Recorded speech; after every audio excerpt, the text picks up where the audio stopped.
We got a lot to cover.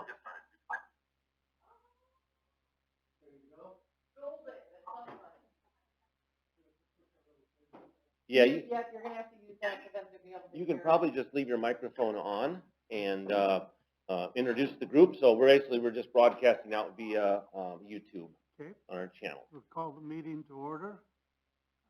We have some new people here. Jen Johnston is from the chamber. She's filling in for Nick, who has moved up. Moved up the ladder now, assistant to Doug. And Stephanie and Doug are here, and we have Jean online, Jeff, and anybody else? We have just Jeff and Jean on the computer. Yep. Okay. So we have we have 1, 2, 3, 4. We only have, well, the Stephanie's here's 5. You're not a board member. We only have 4 here. Then Jeff, Jean, Ron, and Jen. Well, I have my phone. I could have called. Steve did decline. We won't be able to take any action if we. Right, you only have 4. Susan thought she could call in, and then Stacy did accept the meeting. So I was expecting those 2. And Steve just declined, literally like 2 minutes ago, right before we started. So, yeah, if you want to check Nick real quick, and then we'll just continue on and informational, which is fine. A lot of what we're covering today is kind of updates and. So we still need approval and stuff, even we don't have a quorum? I don't think we can. We can't take a vote. Through the process now? Yes. Okay, then we might as well go to the Corn Palace preparation for the opening. Well, I have got a couple things that I want to show here. Let me see if I can open these. And let me see if I can share my screen here, first of all.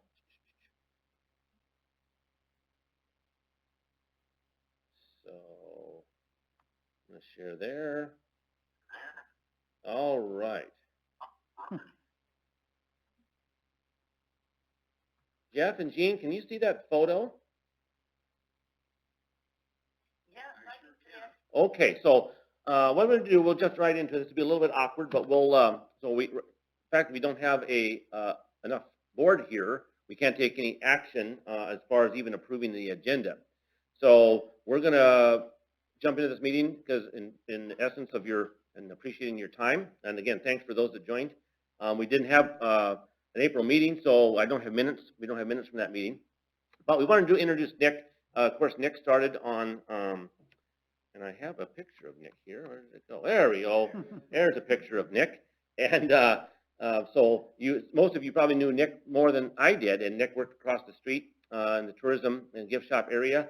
Been there the last 4 years. So he started on the 27th, and we went through that process of interviewing, and we had a really, really good group of candidates to choose from. So we're pleased to have Nick here. He's in his 2nd week, and right off the bat, we jumped into a little event down on the First Friday event, which was on Main. Well, then they did road constructions, and we had popcorn balls made. We had some kids scheduled, and we were going to have a little fun and be out in front of the Corn Palace and blast the music. And so with the road construction, we moved it down to Haven Street, which I don't know if any of you drove down there, but it was a lot of fun. It was very busy.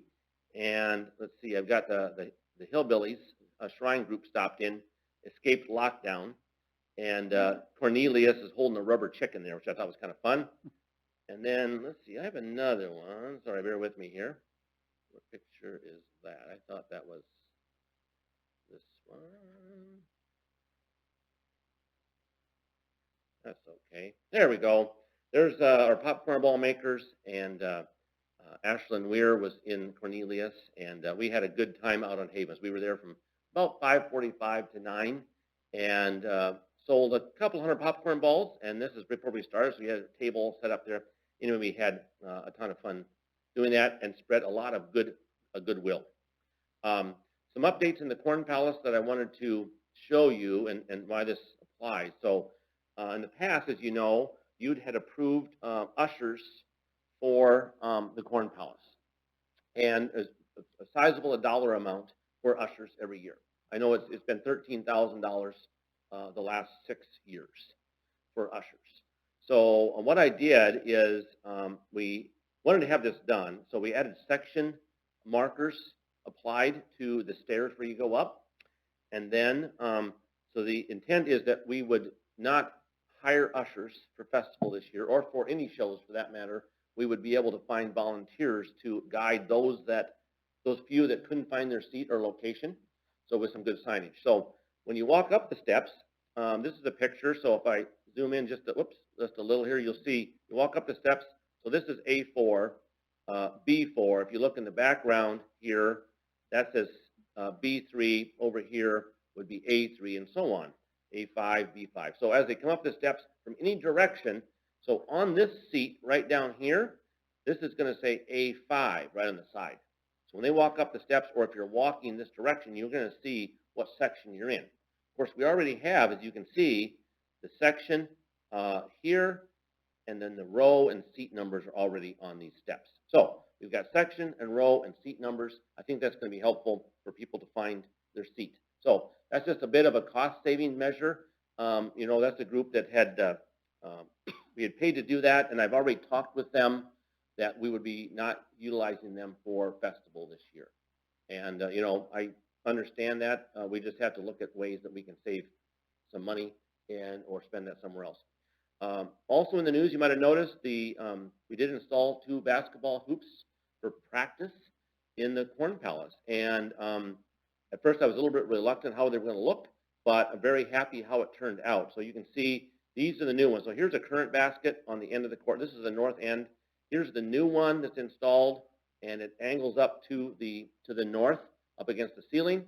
And there's another one just like it on the south. And it took about 4 days for them to do that installation, and we used that time to also fix some ceiling tiles, clean the roof vents, and we were closed at that time. Of course, the intent was that was about a 10-day period. We had nothing between March, April, and May, but since COVID struck, we have lots of time to do cleaning and straightening. So that's kind of what we've been.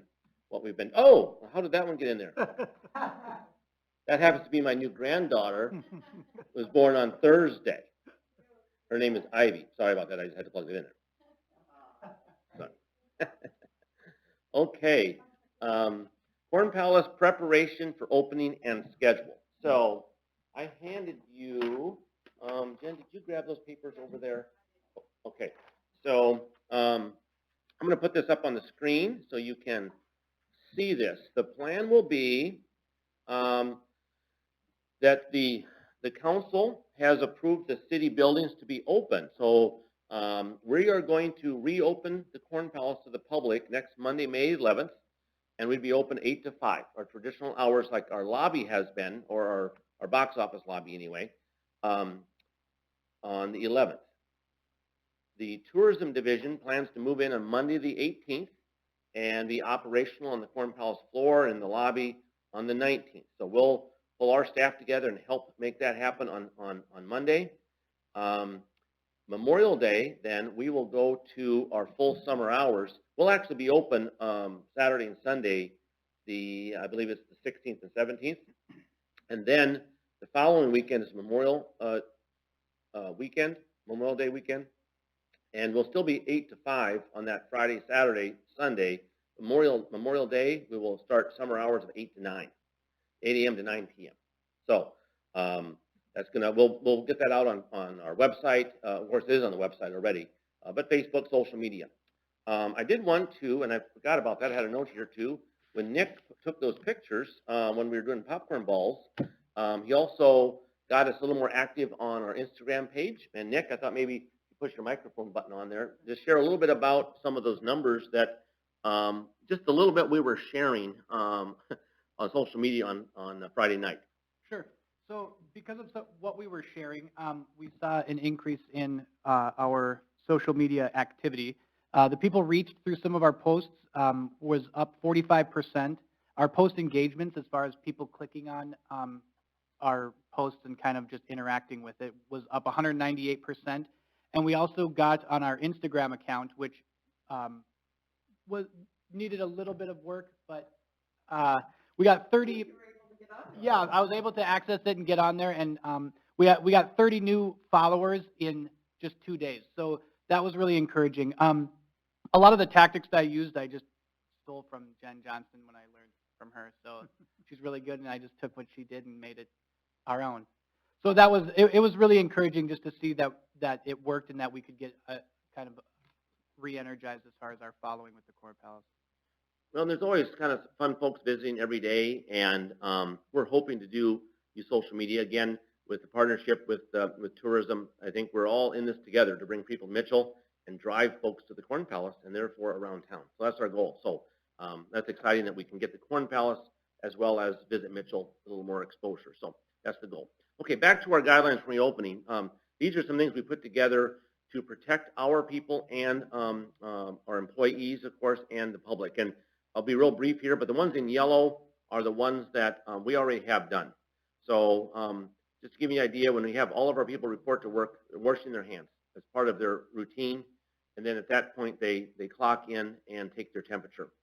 And they're recording that. And we'll continue to do that. And we've asked our renters to do the same. So that when tourism moves in, they'll have their folks do the same thing. So we want to protect them from us, vice versa, and our visitors. Face coverings, we've been wearing face coverings for about 2 weeks when we're working in groups or within 6 feet. We're going to maintain that. Of course, we've been doing our daily sanitation of all the areas like we do, flat surfaces, that kind of thing. Even these areas, they sanitize those before our meeting. We had a 2 o'clock meeting that was scheduled here. They sanitized them before that. Then we installed sneeze guards on our concession areas. So if those of you that here want to stop by and look at concessions on your way out, they look real nice. They're very simple, similar to what you've seen around town in other businesses. The things in white are what we're going to be doing when we open next week. So we're gonna just sanitize areas that are touched by our visitors 2 more times each day. So we have a machine coming that we can spray sanitizer on instead of spraying and wiping, just because of the number of times you need to do that. So that would include restrooms and doors and railings. Anything that a lot of people are touching, we'll just spray. That'll happen 3 times a day instead of the one we're doing now. Signage for visitors, just like you've seen, again, keep your distance, social distancing. We're going to ask them to wash their hands, use hand sanitizer when they enter the building. We'll have that provided, just like a lot of the stores do. We'll be adding some alcohol-based sanitation stations as soon as they arrive. Some floor signage, you've seen the X's or where to stand. Again, just to make people are thinking about that. And then we've asked our renters who will be attending, we'll kind of run through them. What's your procedure to keep people apart? So that's inside the Corn Palace. We haven't yet put together some procedures for the plaza. So any questions about this? Or is there something on here or not on here that you think would be good for the Corn Palace to think about doing? One thing that I guess is not there is requiring anyone to wear masks. We're following, the CDC guidelines here, but nothing beyond that. And any comment on these things at all? Okay, we will work on the plaza. In fact, let me just move right into that. We had a construction meeting this morning. If you have not been down here by the Corn Palace, I encourage you to do that, or drive down 6th Street and look at the plaza from the east or west. It's a substantial stage and shade structure. They're in place. They're putting the cement on the stage today and tomorrow. That will be done. They're putting in some of the landscaping. There's just all kinds of things going on right now. A lot of cement work, landscaping, final installation. So they're scheduled to be done. Originally, it was the end of May. We did do a change order and had to install some additional electrical equipment, which would allow us to run our audio lines. When we put that equipment in, we'll be able to run audio from the Corn Palace out to the stage, so the electrical equipment can stay inside, but they can connect to it outside. So that's why that was done. It moved us back a couple weeks, but the rate they're going there, it's very possible it'll be done the 1st of June. Our next event scheduled out there would be the first Friday in June. That may need to be adjusted if we don't have substantial completion done and we can safely use the space. So June 12th right now is the completion date. It looks like they're ahead of that just a little bit. We'll be hopeful that we can use it. And then once we know we're going to have some groups out there, we'll have an operational plan for how to handle large crowds. And we'll look for some guidance from other events that are going on.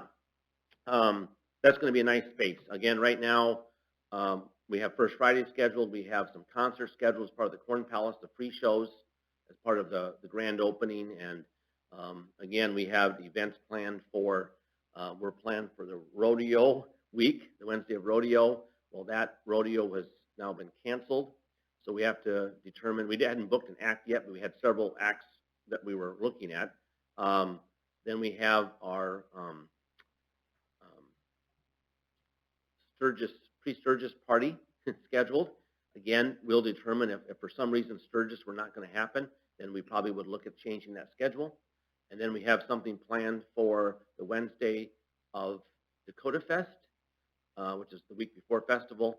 And that would be a show that I've already booked that show. Sherwin-Linton's been booked and under contract for that one. That's a group of vendors that we would bring down. And then the welcome back party for Dakota Wesleyan and Mitchell Tech students we have booked for September. And so we haven't got that act yet, but right now all of those entertainers are pretty available. They've been doing no shows. So they'll be anxious to get back at it, and we have no issue getting someone on a Wednesday or Thursday to perform in the plaza. Any questions about the plaza update schedule, what's going on out in the plaza?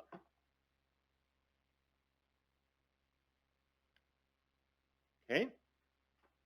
Move on to Corn Palace mural decorating. So as you know, with tourism down, and Jen's going to share some statistics and some graphs here with some statistics here in just a little bit as it applies to festival and what we're looking for festival. But right now with the murals, our farmer is planting the corn as scheduled. Okay, we have a plan. In fact, we have corn in storage, as I reported earlier. We picked as much corn as we could. We've got it in dry storage and it's being protected so that we can apply corn to murals this summer in June. We don't know that we would have enough to do the 4 murals that weren't done last winter, but we know we could do the Harley Davidson for the pre-Sturgis party. That was the intent. And then, of course, our rye and dock, where we have the area that's uncovered, and then there was a large area covered with yellow corn because we didn't have any straw. The plan would be that if we make an adjustment, and I'll keep you updated on this, and certainly in a June meeting, we can have a little more attendance. We can make some decisions on that. But the plan would be is if we don't decide to decorate, and that's to be determined, we would put and protect the Corn Palace with straw in the dock and do the murals that we can with the staff that we have and not hire summer staff. That would be a cost-saving measure to be determined yet. Okay. Right now, there's 4 murals not done. We know we have enough corn to do 1 or 2, and of course, we'd be able to do the straw and the dock to cover the outside. But we had talked a little bit earlier in the year that potentially we could stay here, play here with the themes that we have on the Corn Palace with just some slight adjustments. So I feel pretty good about that. The conditions of the murals they're in great condition because they haven't really had any weather or birds yet because they got put together so late in the fall. It's just been one of those years. So, but right now the corn's being planted and we have a full corn for storage and or application in the fall. So, any questions about murals? I guess I should note the reason, part of this decision, if we decide to go this route, and we'll give you more information, Dakota Wesleyan students, as you know, left at spring break, never came back. That would be the time they would be building the murals on the house wrap. So that would be done. So our designer, Kyle Hergis, feels that we can get them done if we need to get them done, but they are not done right now. Normally they would be done at this time by the time Dakota Wesleyan graduates. But as of right now, they are not done. But we can work around that, with his expertise but we think we can make that happen. So, but that was a situation where, again, the college was canceled. They didn't come back to campus, so they had no students to do that work. So, any questions or comments about that? Okay, just a couple things on festival, and then so we're certainly moving forward with festival, and what that means is the 26th through the 30th this year. As you know, our Oak Ridge Boys concert was we were happy that we could get it scheduled that week, but it's going to be on that Wednesday night, and then we have publicized, and we haven't started the marketing yet, but we have Johnny Rivers on Thursday, Whiskey Myers, Aaron Watson on Friday, and Blackhawk Restless Heart on Saturday. So moving forward, our street closure was approved a couple of council meetings ago. So we know that we're going to be from 5th Street North up to 9th Street. There's a few details to work out there yet. We're really working hard to keep our vendors north of 6th Street, actually, in front of the Corn Palace and toward the Carnival, and not have much south of 6th Street. The vendors that were there last year did not have a real good experience. I think you probably heard a report on that in the fall, that they just were not very happy and said, you know what, if it's going to be like this, we aren't going to come back, and so on. So that was one of the changes. We wanted to keep it north, but try to massage it a little bit and give those vendors a better experience. And we think we can certainly do that. So that's what we're working on now. So they'll be periodically set different places? Yes. In a row like they were? Correct, yes. And they just be kind of sprinkled in amongst the food vendors and the rides even, possibly. So, you know, it's kind of like a business that, you know, shoe store does good when it's next to another shoe store. People go shopping. So, but they're not all the same. Food vendors are food vendors, and people go. Well, we have jewelry, and we have leather goods, and we have hats, and we have the political parties, and we have religious organizations and things like that. So it's just really a mix, which I think will do well regardless of where we put them.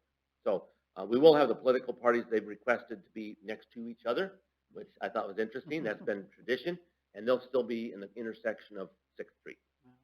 So other than that, we know the others will be moved around, and we've got some space secured for them.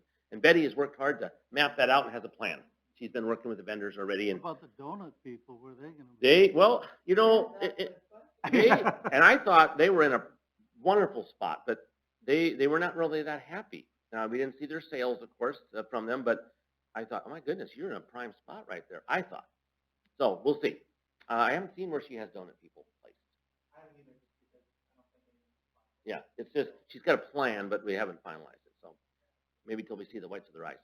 So what is going to affect festival is Jen Johnston, and we welcome Jen to the board as a representative of the chamber. Lots of expertise, as you know. We had contract with them to do our marketing for the festival. She's got a plan very well laid out. You know, just given our current events of COVID, you don't want to go spend and start dropping $10,000 in advertising to pre-sale tickets, and then for a show that doesn't happen. So we are really waiting just a little bit to determine if Dakota Fest and Sturgis and some of those things. But right now we're planning to hold festival. But I wanted to open a couple documents here that she sent me that I thought you would find interesting. So let me get these open and then share. And Jen, I'm not sure if they're in the right order that you would need them. Nope, that's okay. And you can maybe tell us a little bit where you get them, and then I'll scroll through. Sure. Yep, we work very closely with the South Dakota Department of Tourism, and ever since the pandemic came into our lives, they've been providing weekly, actually, updates on just some facts and findings to bring to our awareness. Now, the first one that Doug has up on the screen right now is perceived safety of travel. So they polled over 1,000 folks and tried to figure out if they were to travel, what that looks like. And the very top, you can see just over 66% is saying that they're very leery of traveling on a cruise line. They find that very unsafe and somewhat unsafe as well. That is at the very top. If we go all the way down to the bottom, These folks are more comfortable in a non-team outdoor recreational setting, like hiking and biking and some of the social distancing activities we've promoted outdoors. Traveling outside of the U.S. goes back up to the top, as folks are very leery of doing. Again, this is a nationwide survey that was taken, not just here in South Dakota. Sporting events coming down from the top. People find that to be very unsafe, at least 55% of the polled folks. Somewhat unsafe is like the light blue color, and then very unsafe is the darker blue. Yep. Yes.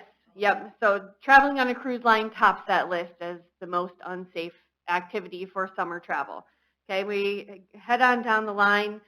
Sporting events in a small venue is kind of right there in the middle. Keep going down a little bit farther. Taking a road trip is second to the bottom. So we're encouraged that the Corn Palace, being a stopover point, is a relatively safe activity. They're finding that people can get into the vehicles with the same people they've been quarantined with for the past couple months and travel across the state. What we're not so sure about is how that looks for restaurants. Dining in a restaurant still seems to be unsafe. Attending an event, going to an attraction, the poll is finding that is unsafe. But if we can take our precautions like we have in place, we may hold strong. This isn't in Doug's notes here, but the Department of Tourism does think that there'll be a 70% reduction in travel for this summer, which is not very fun to hear. It was, however, at about 76% a few weeks ago, so I guess it's getting better, if anything, but 70%. With Governor Noem's announcement last week on opening South Dakota, we have really tried to promote the fact that we will be open and ready with COVID precautions when our visitors come. So I think that's one of the main points that we see here. On this screen that Doug changed to now rolls into what people want to see when and if they do start to travel. And the top is providing hand sanitizer at the very top of the list.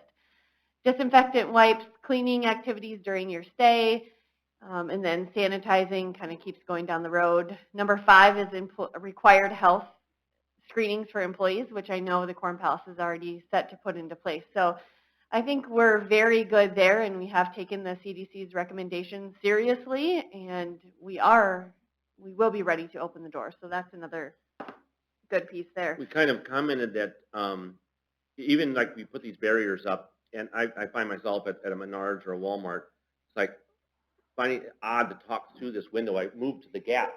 I kind of moved to the space. It defeats the purpose. So, but it's the perception that we are doing things to protect those that are our visitors and our people, of course. So I thought the fact that we've got 7 or 8 of these on our list, we're doing. So that's good. Absolutely.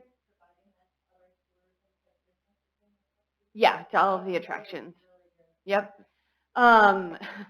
These are the not so good numbers. This first one is the statewide STR report, so hotel rooms. And as you can see, over the past year, even going into December, January, and February, our occupancy rate was up across the state, that is, okay? And then when we hit March, you can see it just completely tank, and the revenue per available room went down 37.9%. This is in March. We pulled our STR numbers in Mitchell, and ours were down 33% for March. And April hasn't came in yet, but just by talking to some of the hotel owners in town, they're seeing it went down 70 to 80%. So March 34% on down to 70 to 80. We have reached out from the CVB and asked some of our hoteliers, is there anything we can do? We've been trying to hold different events around takeout, takeover, and cyber shopping, and a community wellness day, and they're just as stumped as we are as to what we can do really to increase those hotel room stays. So unless you want to go and buy a hotel room and use it later in the future. This is by region or city, and Mitchell is down 8.6%. This was year to date through the end of March, so we expect this to have declined significantly over the month of April as well. Again, the state does send these numbers out to us every week, or they plan to now. And we'll get these numbers to you as they come in as well. But I think the biggest takeaway points is state tourism is projecting a 70% decrease in travel. They do think that we may start to see an uptick in the beginning of August and then into September and October. They have found that over 50% of those people who are going to travel are going to wait until then to do so. So that we'll be waiting to see how that all looks. Of course, the different states that are opening up also will have an impact for visitors. We have seen some people, the gift shop has been open, just limited hours, but we have been seeing visitors from Minnesota, from Nebraska, from Illinois, who come to us just because their states are closed. So I wanted to certainly thank the chamber for pulling these things together, and they did the virtual, I guess, town hall meetings, if you will, for attractions, for restaurant, for small business, for healthcare, health- manufacturing. And I attended a couple of those attractions and the restaurant one. Anyway, it was very good. It's just that not enough groups attended. So hopefully they'll go back to those and try them again, because I do think people are sharing ideas that will help everyone. So you don't have to think of these things by yourself. So did anyone have any questions about this? I thought was really good information, not necessarily positive, but at least gives us an idea of what we're dealing with and what the expectations are. Sorry, I will add one more thing, that the Black Hills Badlands Regional Tourism Division does plan to open up their attractions and restaurants by Memorial Day weekend. Visitor centers across the state will not open until June 22nd, as of right now, but they do hope to be up and running in the near future, and that's what we're trying to piggyback off of, is what they're doing as well. I guess, Doug, I just have one question or one comment too. On our Department of Revenue phone call that we had this week, they said April receipts on entertainment tax statewide is down 65%. So just a comment. But then also, if you're saying this is going to uptick in August, September, if they're looking at that, and with the plaza being an outdoor venue, you may want to look at shifting some of those activities that you've been looking at for July to carry forward maybe August, September, and do a little bit more than when you might have more people out and about, if that's where we know that the governor keeps saying the peak is not going to hit South Dakota to middle of June. So I can't see the city really supporting or promoting those large gathering events until we get at least through that peak period in South Dakota, but it might be an opportunity to capture some of the other people coming through that maybe will stop over if they know something else is going on in town. Mm-hmm. I think it's one thing to have an event and get all excited about and spend some money to promote it, but then to expect people to feel safe coming to it is a whole other thing. And then I guess I will say this, the stigma of trying to have something when there's a large number of people are against it. And as a city facility, I've been pretty, cognizant of the fact that we need to set an example here, wear face masks and not complain about wearing them, close their door to visitors, even though we obviously want them. It's an inconvenience to everyone, but I felt the city needs to set an example. So same thing with the Corn Palace and the Plaza. While we think it might be really good, we want to, as a board, I'd ask for your input in how we do that, but still, I will say, save face for the city to make sure we're doing it the right way. So I think that's important. So any questions from the our folks on Zoom, Gene or Jeff? No, I'm good, Doug. Still got you there, Gene? All right, thank you. Any questions about the graphs before we will pretty well at the end of our agenda for the public. Any questions about those slides at all? All right, I will stop that. Let's see, let me go back. Okay, so Public input, we have nobody here, so we can move on. and we didn't have any options for emailed questions. I don't think we can tell. Can I tell Stephanie if anybody? I can help if there's anybody in the Zoom call, but not on the.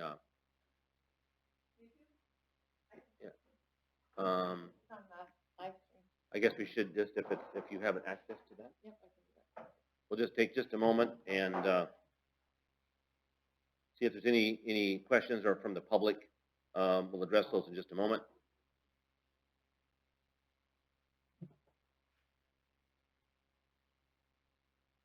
Still have our special and popcorn balls, so six for 10.